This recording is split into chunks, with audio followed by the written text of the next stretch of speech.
Hello दोस्तों, मैं पिंकी स्वागत करती हूँ आप सबका आपके अपने चैनल हिस्ट्री ज्ञान की नानी पे।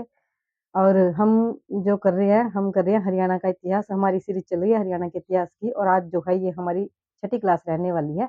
और इस क्लास में मैं आपको जो है हरियाणा में वर्धन वंश के बारे में पढ़ाऊंगी। तो वर्धन वंश या फिर कुशवुती वंश दोनों एक ही है। कुशवुती जो है ये एक व्यक्ति का नाम है जो इसके स्वतंत्र राजा थे प्रथम, उसका नाम है।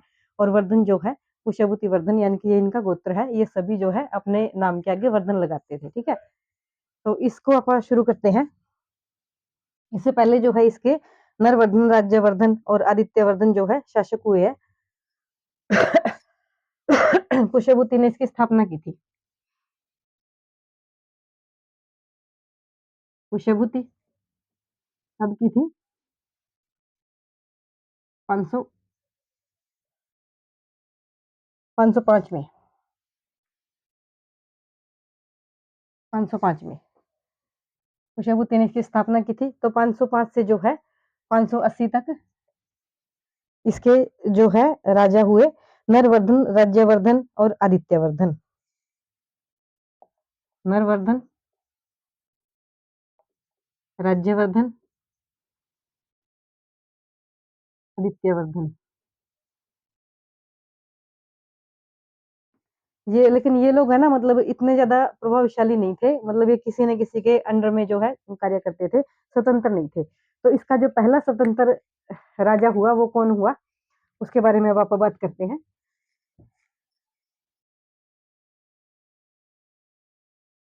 प्रमुख रूप से जिसे संस्थापक माना जाता है वो है प्रभाकरवर्धन।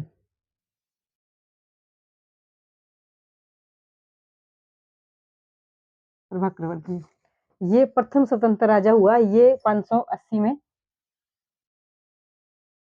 राजा बना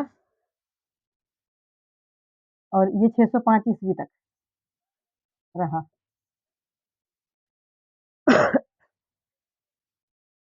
अपने जो वर्धन वंश का है सबसे मतलब स्वतंत्र राजा जो है प्रभाकरवर्धन है और इसकी पत्नी यशोमती। इसकी पत्नी है यशोमती।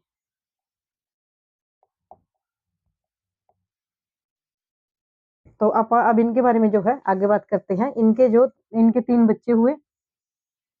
तीनों के बारे में मैं आपको जानकारी देती हूँ। सबसे पहले है बड़ा बेटा राज्यवर्धन। नंबर सेकंड है एक पुत्री राज्यश्री। और नंबर थर्ड है हर्षवर्धन। तो ये है तीनों। तो जो राज्यश्री है इसकी जो शादी कर दी जाती है वो करते हैं ग्रह वर्मा से।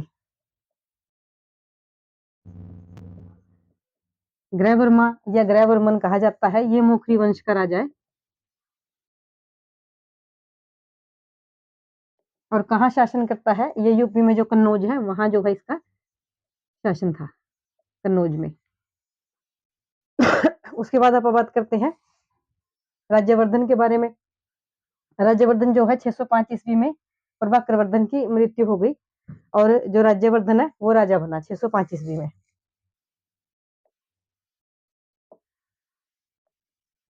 राजा बना। फिर क्या होता है कि राजा बनते ही जो है इसका जो काल था ना वो मतलब गड़बड़े शुरू हो गई। तो इसको मतलब अपने जो दूत है या फिर कोई व्यक्ति है उसके द्वारा खबर मिली कि जो ग्रह वर्मा है ना उसकी हत्या कर दी है। ग्रह वर्मा की हत्या किसने कर दी? मतलब ये इसका जीजा हो गया, बहनोई हो गया, तो इसकी हत्या कर दी शंशाक ने।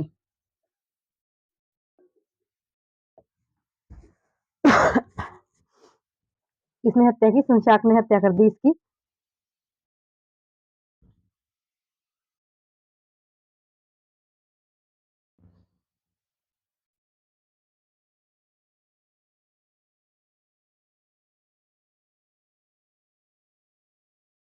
ये जो शंशाक है ये गौड़ वंश का है।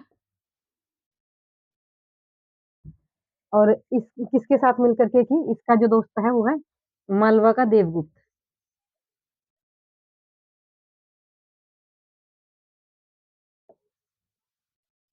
देवगुप्त के साथ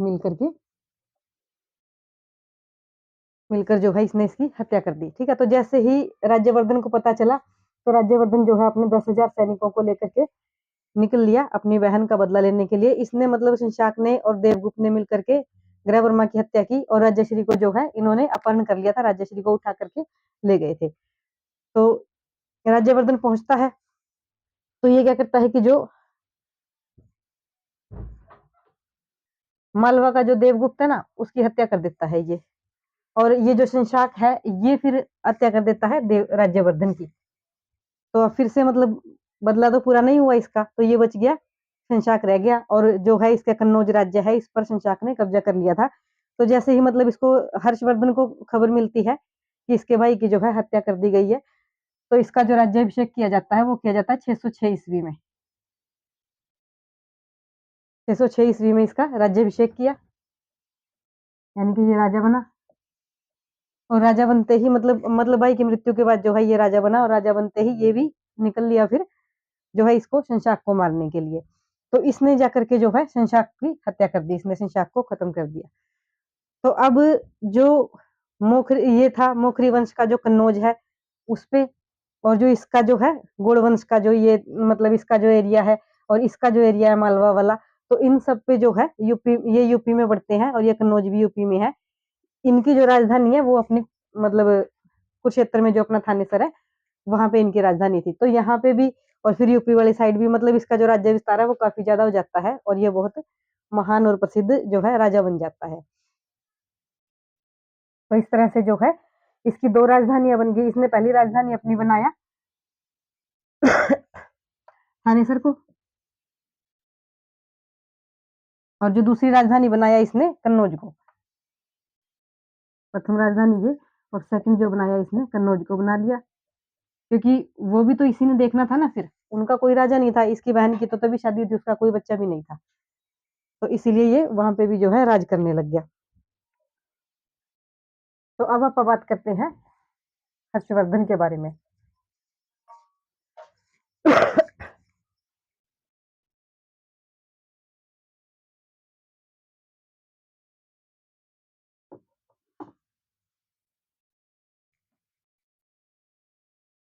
हर्ष 606 ईस्वी में ये राजा बना था, और कब तक रहा, 647 ईस्वी तक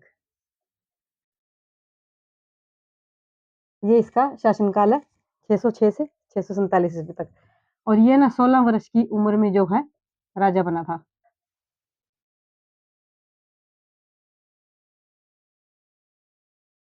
देख लो भाई, 16 वर्ष का मतलब बच्चा कितना होता है, बहुत छोटा होता है। तो इसने जो है 16 साल की उम्र में जो है इतना बड़े राज्य को संभाला और इतना मतलब फेमस हो गया, ये इतना बड़ा राजा बन गया। तो माता आपको पता है इसकी यशोमती और पिता हर्षवर्धन।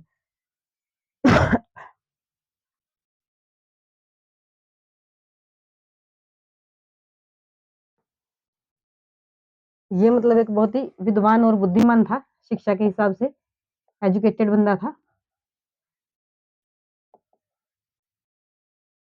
विद्वान तो था, बुद्धिमान था, कवि था, कवि या लेखक कह सकते हैं आप, क्योंकि इसने जो है कई पुस्तकों की रचना की थी। कौन कौन सी रचनाएं लिखी थी इसने, इसकी रचनाएं थी नागानंद,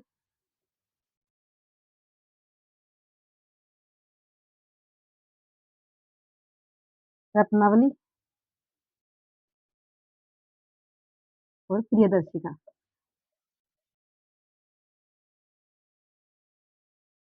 ये जो है हर्षवर्धन की रचनाएं हैं।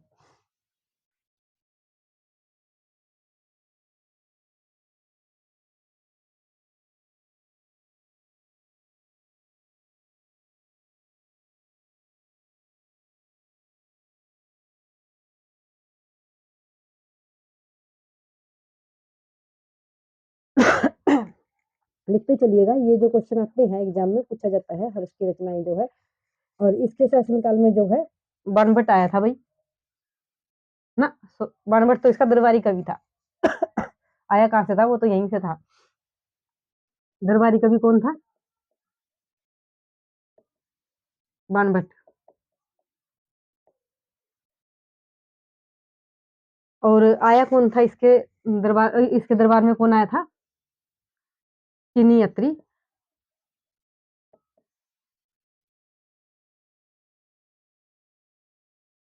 ह्वेनसांग।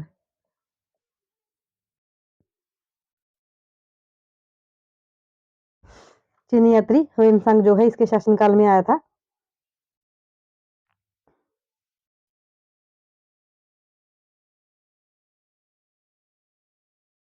और उसने लिखा है कि अपनी पुस्तक जो उसकी पुस्तक है ह्वेनसांग की कौन सी है, सीयू की, सीयू की पुस्तक लिखी। इसमें जो है हर्षवर्धन इसने ह्वेनसांग ने जो है थानेसर के बारे में मतलब लिखा है, उसमें काफी कुछ लिखा है और अपने जो भारतीय संस्कृति है, जो रहन सहन है, पहनावा है, उसके बारे में बहुत कुछ लिखा है। और ये लिखता है कि हर्षवर्धन जो है ना वो एक महान शासक था, महान राजा था। और ये कहता है कि जो वो अपने ना प्रारंभिक 6 वर्षों तक तो जो है वो युद्ध में उलझा रहा, युद्ध करता रहा, लगातार युद्ध किया। ऐसा कौन कहता है? ऐसा ह्वेनसांग कहता है कि हर्षवर्धन ने जो है 6 सालों तक लगातार युद्ध किया और उसने जो है बहुत से प्रदेश जीत लिए, वही वाले कन्नौज, बिहार, बंगाल, उड़ीसा।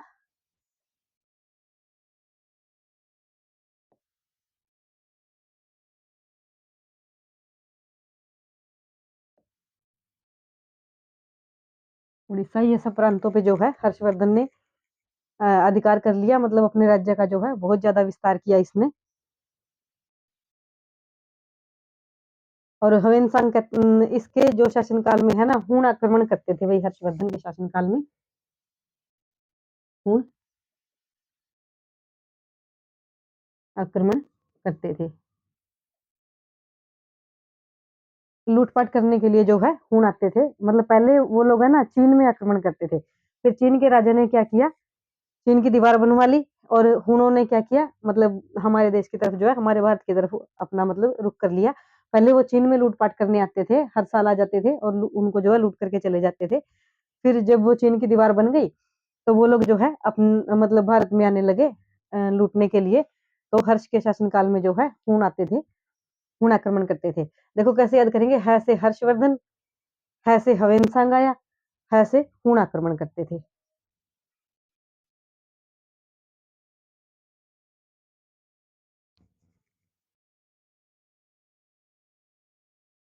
जो हवेनसांग है इसे, हाँ लिखा मैंने, हाँ इसको जो है यात्रियों का राजकुमार कहा जाता है।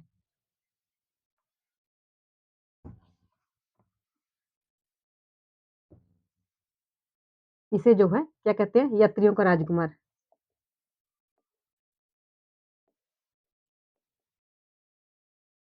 राजकुमार चीनी यात्री थे, ये मैंने आपको बता दिया।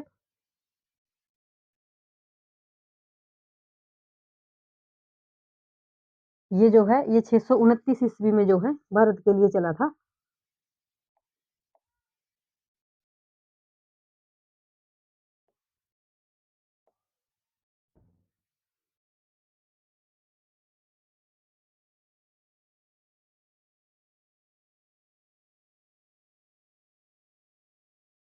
और ये क्यों आया था भारत में, ये है ना मतलब बौद्ध ग्रंथों को जो है एक इकट्ठा करने के लिए आया था, बौद्ध धर्म की जानकारी लेने के लिए आया था।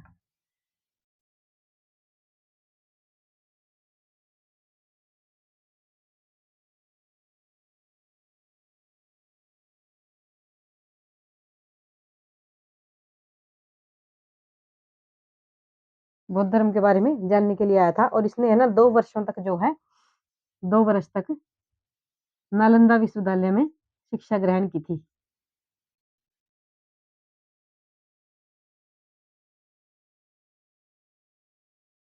विश्वविद्यालय में जो है इसने शिक्षा ग्रहण की थी।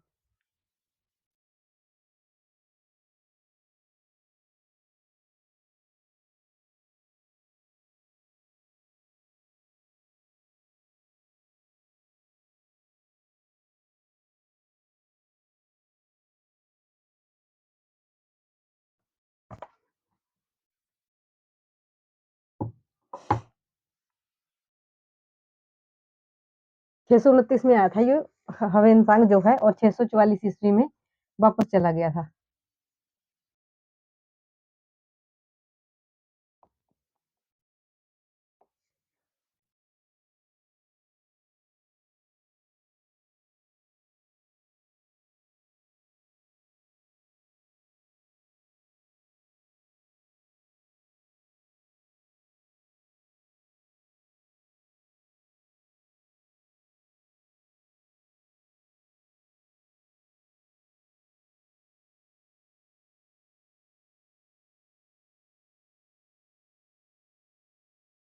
644 ईस्वी में ये चला गया था, ठीक है।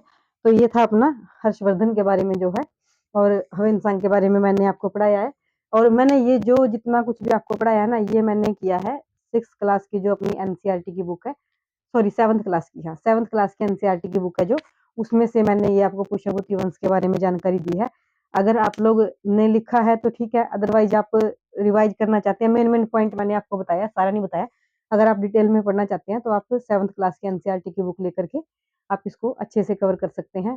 बाकी जितना मैंने आपको मेन पॉइंट जो भी मुझे अच्छा लगा, इंपॉर्टेंट लगा, वो मैंने आपको करवा दिया, ठीक है। तो और अधिक जो है हरियाणा के इतिहास के बारे में जानने के लिए हम बनाएंगे नेक्स्ट क्लास। तो आप क्लास को देखिए, अच्छी लगे तो उसको जो है लाइक कीजिए, शेयर कीजिए और चैनल को सब्सक्राइब कीजिए। Thank you.